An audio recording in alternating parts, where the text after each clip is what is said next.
type of school groups in Africa. Yeah, bro, I want to see what's going on in Africa, bro. Like, what's going on there? Of course, we know a lot about school in the United States, but like, bro, I don't know nothing about the school in Africa. Anyway, in general. Yo, chat, if y'all want to know, but I'm from Senegal, bro.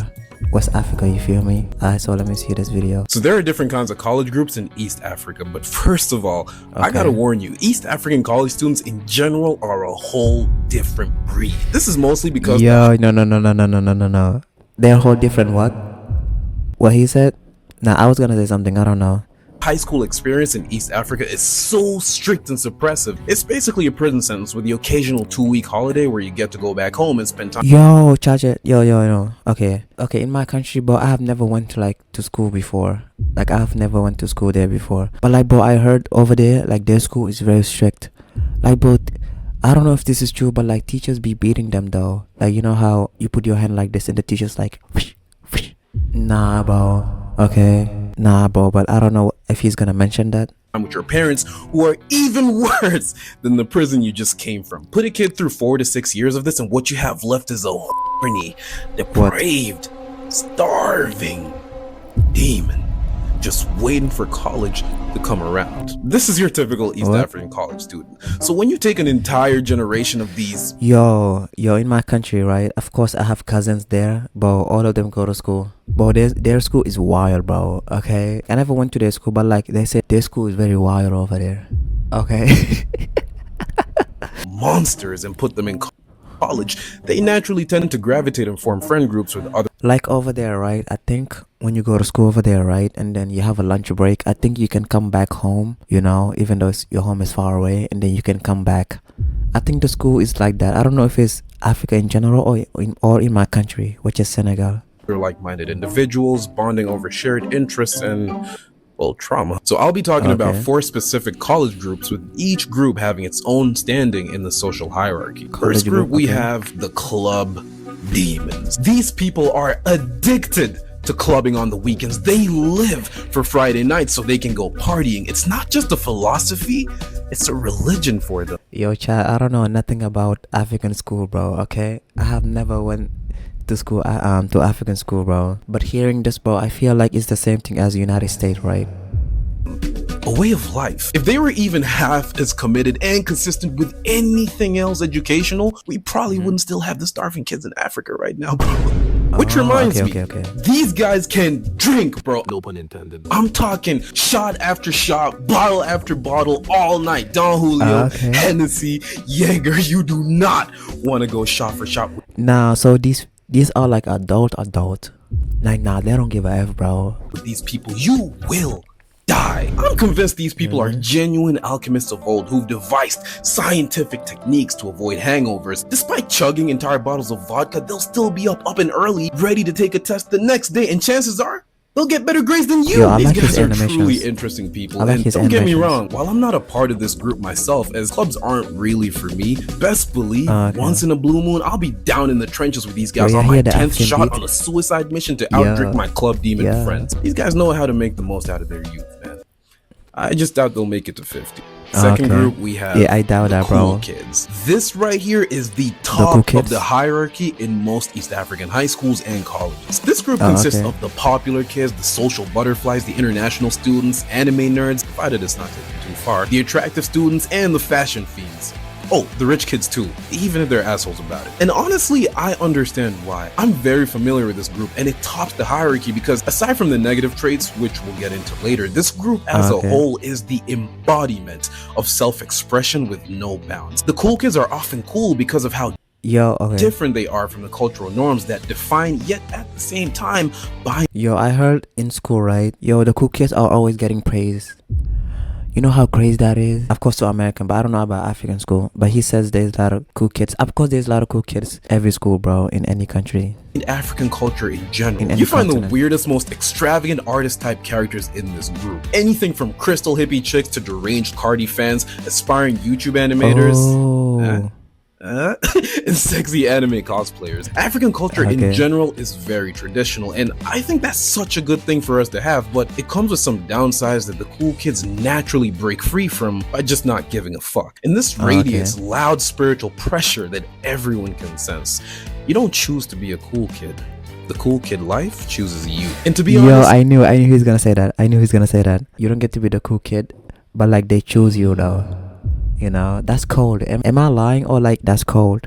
this group is able to be different 9 times out of 10 because they can afford it, either by having more open-minded parents or literally having the finances to not give a fuck. A luxury that most in Africa never really get to experience. Speaking from personal experience, growing up as a partial member of this group, I got a lot of hate for being different. Understandably so. People think you're either way too whitewashed, you're bathing in daddy's money, or you think you're somehow better than them. This further encourages the division between the cool kids and other groups of people. As much as they want to, the cool kids feel like they genuinely can't connect with other seemingly more closed-minded groups, and these other groups feel the exact same way too. But having set foot in most of these groups myself, I can confirm that everyone is just projecting their own experience onto the other. Deep down, the club demons would love to crack a conversation with the anime nerds, and the crystal hippie chicks would love to tap in with the slay queens and see what's going on in the depths of the material plane.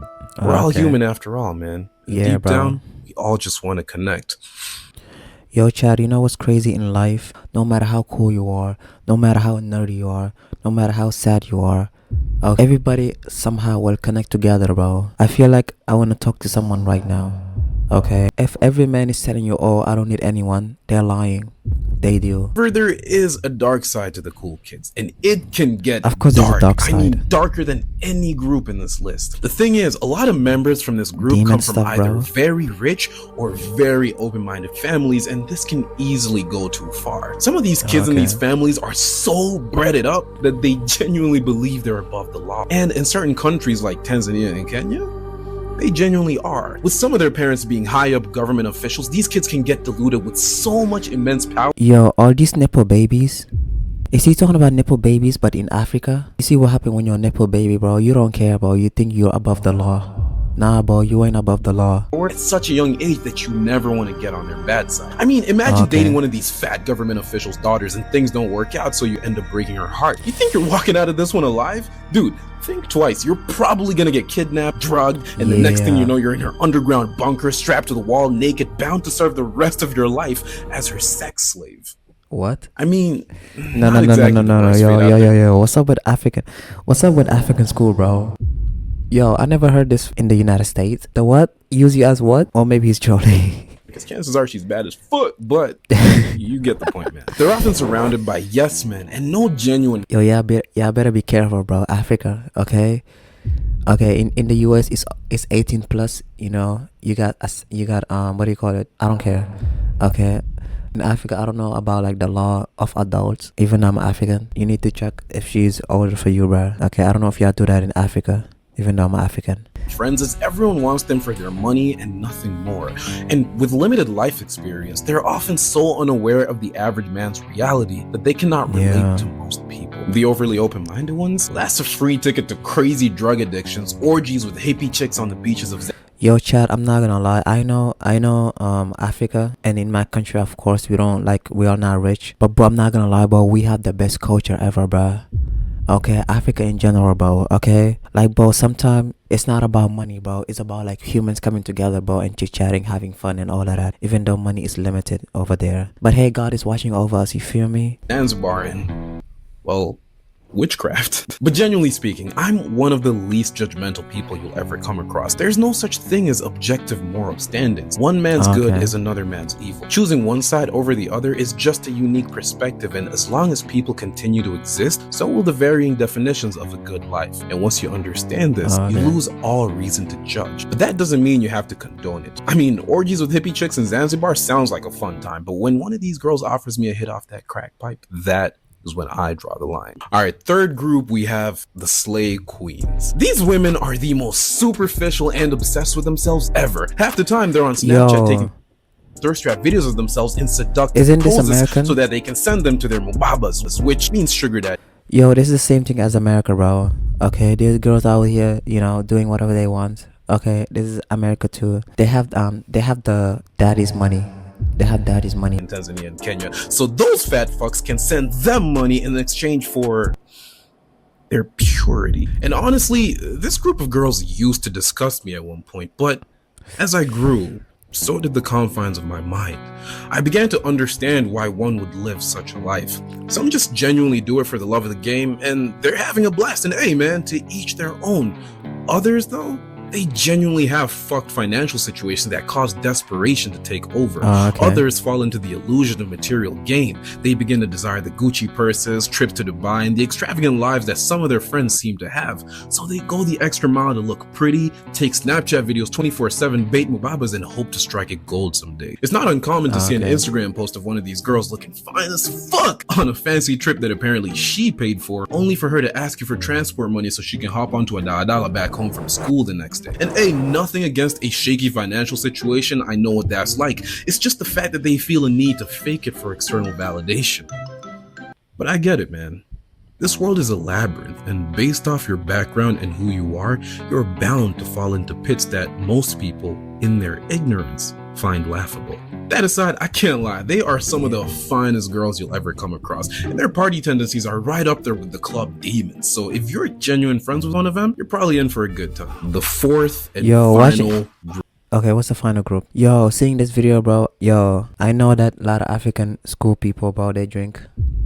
I noticed a lot of African student they drink. I mean, I don't know if this is the same thing for US, but like, let me see. Generational crash outs. These guys just don't give a fuck about none, bro. The stereotype. Yo, that's what I was thinking, bro. Yo, in Africa, bro, you better watch out. Okay, bro, these crash out, bro, they are more bad than the people in the US acting like they're the greatest YN. Nah, bro. Okay. Over here, people may wear ski mask and holding, you know, that blick over here. But bro, African people, bro, they don't play, bro. Like, bro, African people are more scarier than these people in the US pretending to be YN like that. I'm not trying to be dramatic, though. Typical anime high school delinquent. This is them, bro. You find them hunched over, high as fuck, rocking slippers to class, if they even make it to class at all. It's like these guys' life's purpose is to break as many rules as possible in as little time as possible. I knew a couple back in my day, and it was unreal watching them move through life, bro. These are the types of dudes that would smoke grass in school grounds, bro. Grass is highly illegal in East Africa, but they just don't give a fuck. Yo, and they be peeing outside, bro. In their bags, and there's at least 3 bottles of liquor in there disguised as water bottles. It's crazy how they're often the tallest and biggest dudes in class too, man. These guys are mad intimidating. Even the teachers don't fuck with them, because this is college, bro, not high school. They know they can get a life-altering beating before the cops even intervene. And honestly, man, majority of these guys are straight assholes. Some of them are genuinely chill though, as with all groups, so yeah. Ultimately, man, it seems that East African college groups are full of traumatized kids thirsting for the freedom that college brings on a silver platter. This gives birth to the most extreme individuals out there and calls for a very fun or a very fucked college experience. But everyone's just trying to find themselves. And perhaps orgies with crystal hippie chicks.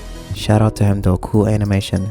You feel me? Yo, schools in Africa, bro, versus the United States, nah, bro, you could never compare. Even though there's some similar to it. Yo, the culture there is great, bro. Yo, sometimes I wish like I could go back in the summer and come back, cause bro, the culture, bro, is better than whatever culture we have over here. But anyway, the crash out over there, bro, African men, bro, are worse, bro. They're not like these YNs. These YNs, they are pretending everything is a trend, okay? But bro, over there, bro, they don't play. Yo, you see how African people fight, bro? Yo, it's so brutal, bro, okay? Yo, YouTube, if you're watching this, please subscribe, okay? I really appreciate it. Thank you.